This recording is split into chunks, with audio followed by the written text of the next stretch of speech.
Were you shocked by the news? No, I'm never shocked by anything the politicians tell you. You've got to remember, America's a country where some of the people will get fooled by some of these guys all of the time.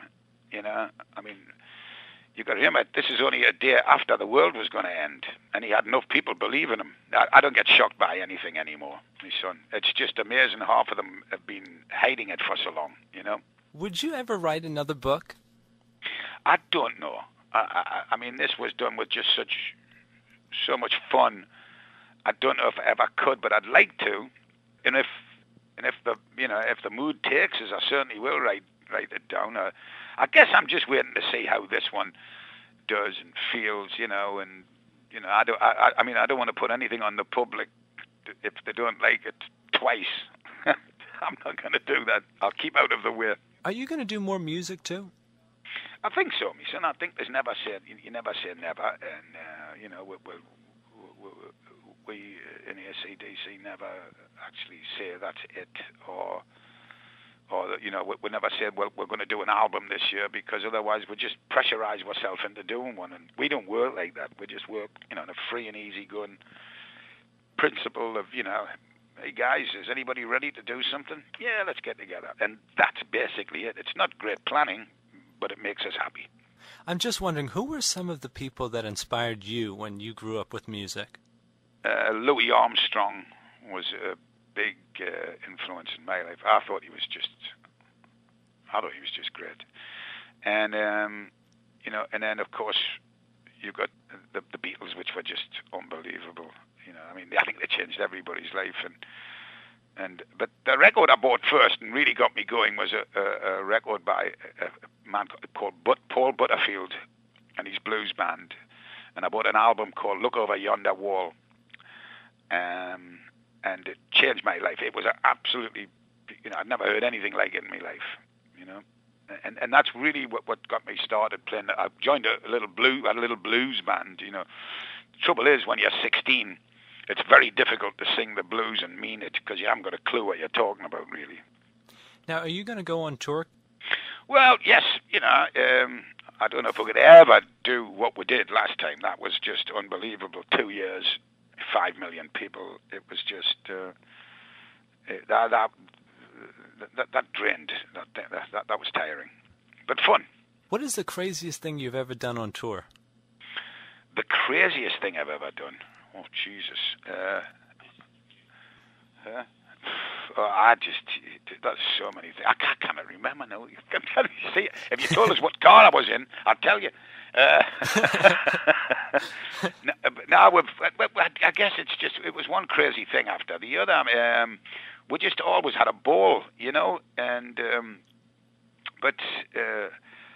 know what it is. After I put the phone down, I'll say, "Oh God, I wish I'd have said that." But there was a lot of crazy stuff happening on tour. But I mean, in the book, there's one thing that I remember was the anal intruder who terrified our crew for many months, many months, and we could not find him, because he wore a stocking mask over his eyes with two eyes cut in, and a cape, and he wore a welding glove.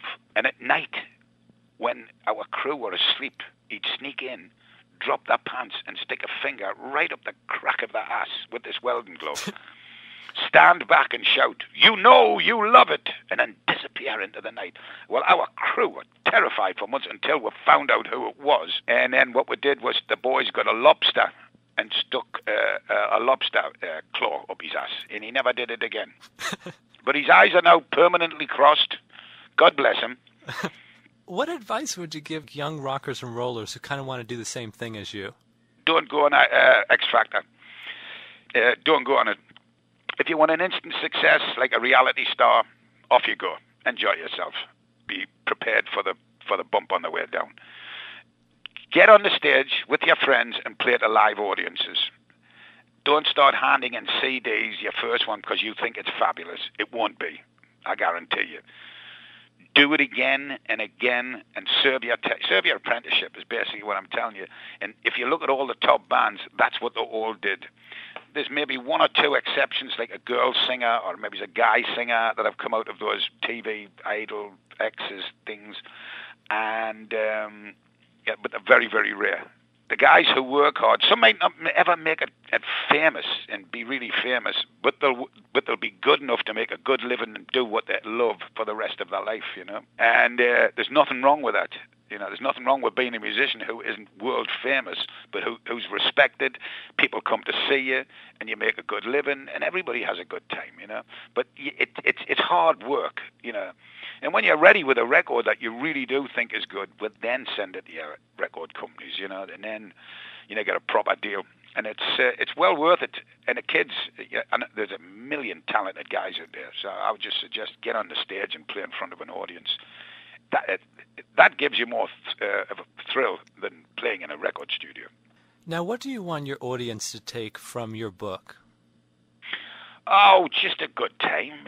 Basically, just, you know, some little secrets that maybe they didn't think would happen or did happen. You know, to be part of it, you know, and sometimes in reading it, feeling that you're in the chapter yourself and actually seeing it. I'd like them to imagine what it's like. We have done an audio book as well, so they can hear the chapters in audio, which is even funnier. I just want them to be my friend for the time they're reading it, you know, and just see how I live and breathe. Where can we go to find out more about you and the book? I'll meet you at the bar in an hour.